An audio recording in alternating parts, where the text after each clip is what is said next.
ചെന്താമര പ്രതിയായ നെന്മാറ ഇരട്ടക്കൊല കേസിൽ ശിക്ഷ ഇന്ന്. പാലക്കാട് ജില്ലാ സെഷൻസ് കോടതിയാണ് വിധി പ്രസ്താവിക്കുക. 2025 ജനുവരി 27-നാണ് അയൽവാസികളായ സുധാകരനെയും അമ്മ ലക്ഷ്മിയെയും ചെന്താമര വെട്ടിക്കൊലപ്പെടുത്തിയത്. ഒരുപാട് ചർച്ച ചെയ്യപ്പെട്ട ഒരു സംഭവമാണ് ഈ നെന്മാറ ഇരട്ടക്കൊലക്കേസ്. ഒരാൾക്ക് എങ്ങനെയാണ് ഇത്തരത്തിൽ ക്രൂരമായി പെരുമാറാൻ കഴിയുക? വീണ്ടും വെല്ലുവിളിച്ചുകൊണ്ട് ഇത്തരത്തിൽ കൊലപാതകം ചെയ്യാൻ കഴിയുക എന്ന കാര്യം വളരെയധികം ചർച്ച ചെയ്യപ്പെട്ടതാണ്.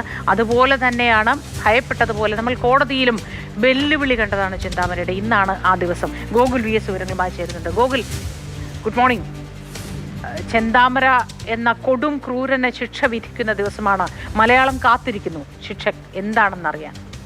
തീർച്ചയായും ഇന്നാണ് ആ ദിവസം. ചെന്താമരയ്ക്ക് എന്തായിരിക്കും ശിക്ഷ? ഈ കേസിൽ മറ്റു വാദങ്ങളോ എല്ലാം പൂർത്തിയായി. അതിനുശേഷമുള്ള നിയമസഹായ സമിതിയുടെ റിപ്പോർട്ട് കോടതി പരിശോധിച്ചു. അതിൽ വാദമുണ്ടായിരുന്നു. ഈ റിപ്പോർട്ടിനെ തള്ളിക്കളയണമെന്നാണ് പ്രോസിക്യൂഷൻ പറഞ്ഞത്. എന്നാലല്ല, ഈ റിപ്പോർട്ടിൽ പറയുന്നത് ശരിയാണ്, പ്രതിക്ക് മാനസാന്തരത്തിന് സാധ്യതയുണ്ട് തുടങ്ങിയ കാര്യങ്ങളൊക്കെ തന്നെ പ്രതിഭാഗവും പറഞ്ഞു. ഏതായാലും ഈ ഒരു വിഷയത്തിൽ ഇന്നാണ് ശിക്ഷാവിധി. എന്തായിരിക്കും ശിക്ഷാവിധി ഉണ്ടാവുക? വധശിക്ഷയോ ജീവപര്യന്തമോ ആണ് ചെന്താമരയ്ക്ക് കിട്ടാവുന്ന രണ്ട് ശിക്ഷ. അതിനാണ് സാധ്യത. പക്ഷേ കോടതി എങ്ങനെയാണ് നിരീക്ഷിക്കുന്നത്, എന്താണ് കാണുന്നത് എന്നുള്ള കാര്യങ്ങൾ അറിയില്ല. ഏതായാലും ഏറ്റവും കടുത്ത ശിക്ഷ തന്നെ ചെന്താമരയ്ക്ക് ലഭിക്കണമെന്നാണ് പ്രോസിക്യൂഷൻ ആവശ്യപ്പെട്ടിട്ടുള്ളത്. മരിച്ച സുധാകരന്റെ ബന്ധുക്കളും അതൊക്കെ തന്നെ ആണ് ആവശ്യപ്പെടുന്നത്. അപ്പോൾ ഇന്ന് ഈ കേസിൽ ശിക്ഷാവിധി ഉണ്ടാകും.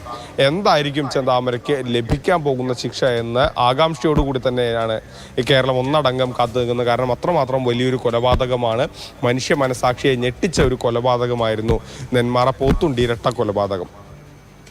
അങ്ങേയറ്റത്തെ ശിക്ഷ തന്നെ കൊടുക്കണമെന്ന് മക്കൾ തുടക്കം മുതൽ ആവശ്യപ്പെടുന്നുണ്ട്. കാരണം ഏതു നേരവും ആ കുഞ്ഞുങ്ങളുടെ കണ്ണിൽ ഒരു ഭയം, ഭീതി ഉണ്ട്. ഇനി എങ്ങാനും പുറത്തിറങ്ങിയാലോ, അല്ലെങ്കിൽ ഇയാൾ ഇനിയും ഇത്തരത്തിൽ ക്രൂരത കാണിക്കുമോ, കാണുന്നത് തന്നെ ഭയമാണ് തുടങ്ങി ആ കുഞ്ഞുങ്ങളൊക്കെ പറയുന്നുണ്ടായിരുന്നു. നമ്മൾ മലയാളക്കരയാകെ ആഗ്രഹിക്കുന്നു അത് തന്നെയാണ്. പെട്ടെന്ന് ആ മക്കളെ അനാഥരാക്കി കളഞ്ഞ ഒരു നരാധമനാണ് അല്ലേ?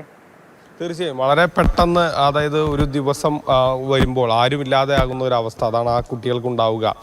അച്ഛനെയും അതോടൊപ്പം തന്നെ മുത്തശ്ശിയെയും ഇങ്ങനെ കൊലപ്പെടുത്തുക, അമ്മയെ കൊലപ്പെടുത്തിയ ആൾ തന്നെ ഇത് എല്ലാം ചെയ്യുക എന്ന് പറയുന്നത് അവരെ സംബന്ധിച്ചിടത്തോളം വളരെ വേദനിപ്പിക്കുന്ന ഒരു വിഷയമാണ്. സജിത വധക്കേസിൽ ഇരട്ട ജീവപര്യന്തം ശിക്ഷ ചെന്താമരയ്ക്ക് ലഭിച്ചിട്ടുണ്ട്.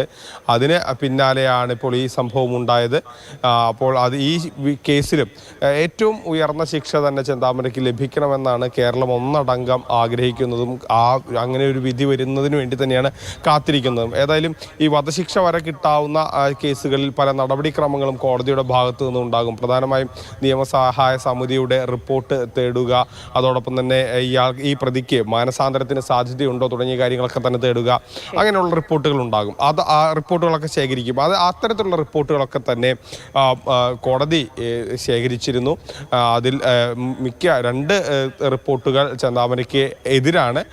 മറിച്ചൊരു നിയമസഹായ സമിതിയുടെ റിപ്പോർട്ടിലാണ് മാനസാന്തരത്തിന് സാധ്യതയുണ്ട് എന്നുള്ള കാര്യം മാത്രം ഉള്ളത്. മറ്റെല്ലാ കടുത്ത ശിക്ഷ തന്നെ ചെന്താമരയ്ക്ക് ലഭിക്കട്ടെ എന്ന് തന്നെയാണ് മലയാളം ഒന്നടങ്കം ആഗ്രഹിക്കുന്നത്. നമ്മളെല്ലാം കരുതുന്നതും അങ്ങനെ തന്നെയാണ്.